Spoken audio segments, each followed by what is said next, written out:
To what end should you devote your life? It's a good question. That's the question of the meaning of life. And you know, people need meaning in their lives because their lives are difficult. Maybe you think, no, life isn't that hard. It's like, oh, not only is it that hard, it's even harder than you think. You're going to be tested, that's for sure. And if you have a sustaining meaning, then well, Nietzsche said himself, he who has a why can bear any how. Why would you look in the darkest places? Because in the darkest places you can find what still shines. If it can shine in the darkest places, then you know it's a real light. And so you look at the things you don't want to look at. You have to look at the things you don't want to look at. Well, why do meaningful things? Well, first of all, what is meaning? But then why do meaningful things? And the answer is, well, because life is suffering and malevolence. It's ineradicable at its core. It's like, that will take you out. Make no mistake about it. You need something you need to be armed with virtue in order for that not to turn into hell. Really, you really need that. And it isn't just your hell, that's bad enough. That can be really bad, especially when you're contributing to it, right? Because then not only are you suffering, but you know you're the agent that's producing the suffering. And then maybe that's not just for you, it's like you're taking out your family. If you're really good at it, you're taking out large swaths of your community. That's hell. It's like, and that's real. And no one with any sense and any experience has any doubt that that's real. And then they all can easily think of how, even though it's already bad, you could make it way worse. Everyone knows that. So what's the bulwark against that? Nobility of purpose. That's it. You have that, then you can, then you have something to set against the suffering and the malevolence. And it isn't optional. That's not optional. You cannot live without it. Meaning is not optional, right? Well, that's why it's such a deep instinct. Right. It's an instinct, meaning. It's the instinct of life. My life is meaningless. It's the spirit has gone out of you.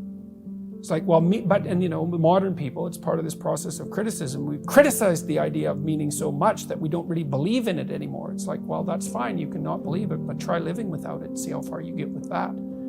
You need a reason to get out of bed on a terrible day. Okay, what's that reason going to be? Well, let's think it through.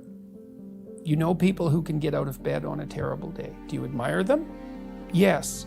What are those people like? Are they taking responsibility for themselves? Definitely. Do they have excess capacity so they're taking responsibility for other people? Yeah. Are they doing difficult things? Yes, obviously. The more you respect them, the more you also see that they're doing difficult things and doing them well. So what does that mean? Do some difficult things. Do them well. So pick up your goddamn burden and walk up the hill. So, yep, I get it. And people do get it. And it's not surprising because that's the alternative to hell. Accept the burdensome condition of suffering voluntarily and you transcend it. It's like you've got a problem with the world? Hey man, no wonder you have a problem with the world. Like the world is a pretty rough place and it could use some work. It's like, have you done all your work? If the answer to that is no, then I would say, put in order what you can put in order. It's like, well, you have a problem. Okay, what's the problem? What are its constituent elements? What are the smallest implementable steps that we could take to start to address the problem? Implement the best plan that you have at hand. That's it. You'll learn. It won't be the right plan. It doesn't matter. You'll learn, implementing that plan, you'll learn a whole bunch, and then the next plan you make will be better. Implement the best plan you have at hand. Imagine that you were in a bad relationship. And maybe you weren't that happy about it, but you know, it was better than no relationship at all.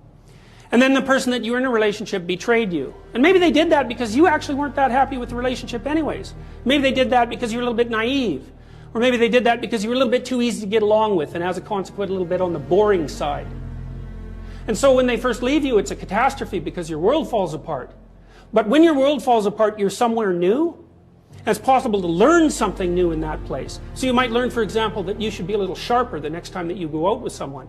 Or you should be a little bit more careful about picking up on clues that your partner's bored with you. Or that maybe you should stop associating with lying psychopaths and your life would be a lot more positive.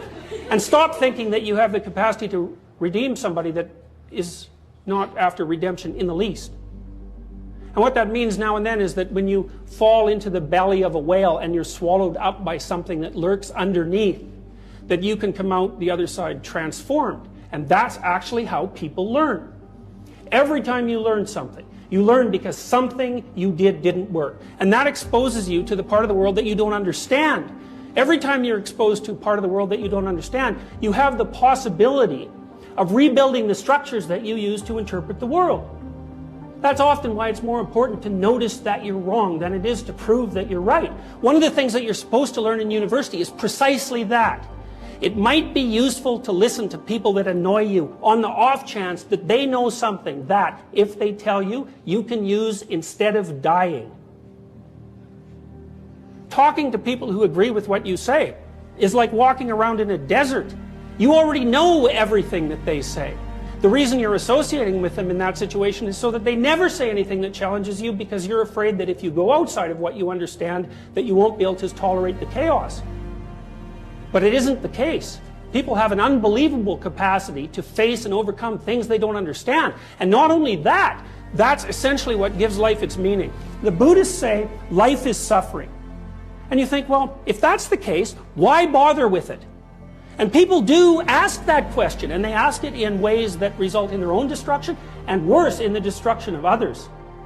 So, for example, people who become particularly cruel, particularly in a genocidal manner, are more than willing to dispense with as many human beings as they can possibly train their sights on, because they're so disgusted by the nature of human limitation that they'd rather eradicate it. And lots of people become suicidal because they can't bear the conditions of their own existence. And suffering is real, and it's inescapable. So the question is, what do you do about it?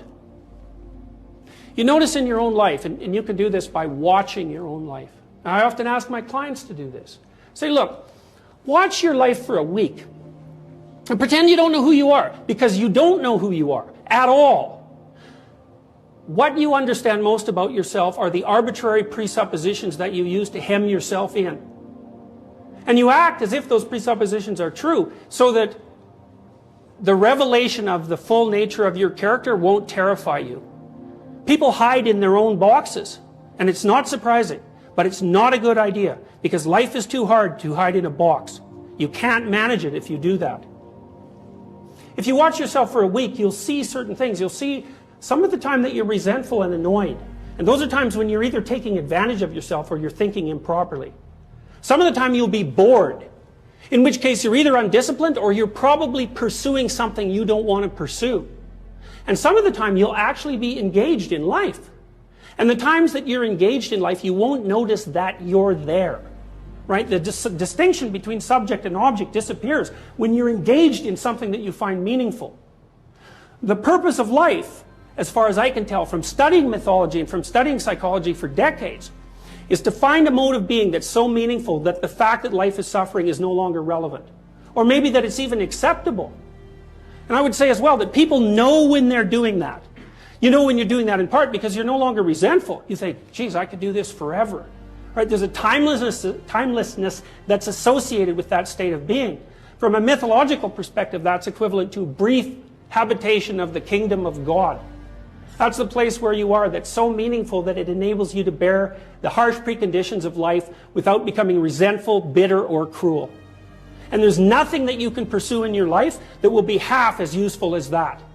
Don't remain in stasis. You get old way, way faster than you think. Time ticks away, man. Get at it. Get out there in the world. Have your adventure. Get the hell out there. Do something. Fail. Fail while you're trying. Then you'll learn why you failed. Then you won't have to fail again. It's like aim at something and progress towards it. And, be willing to change your aim, because what the hell do you know? But aim at something, and then at least you're oriented. And you have to aim at something that you believe would be worth trying. So, yeah, get at it, man. Don't waste time.